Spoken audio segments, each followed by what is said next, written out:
Top 3 AI tools to create a voiceover. Amazon Polly. This is a cloud-based text-to-speech service provided by Amazon Web Services.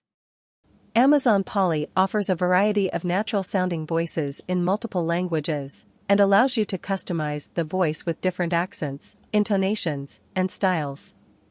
It also provides a range of options for controlling the speed, volume, and pronunciation of the voice. IBM Watson Text-to-Speech. IBM Watson offers a text-to-speech service that can generate high-quality natural-sounding voices in multiple languages. It also allows you to customize the voice with different accents, tone, and pitch.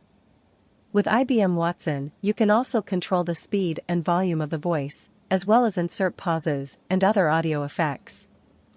Google Cloud Text-to-Speech. This is a text-to-speech service provided by Google Cloud.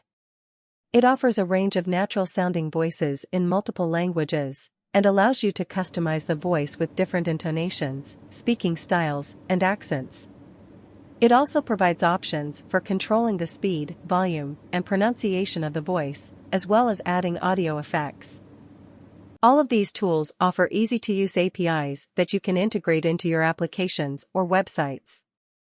You can also use them to create voiceovers for videos, podcasts, and other multimedia content.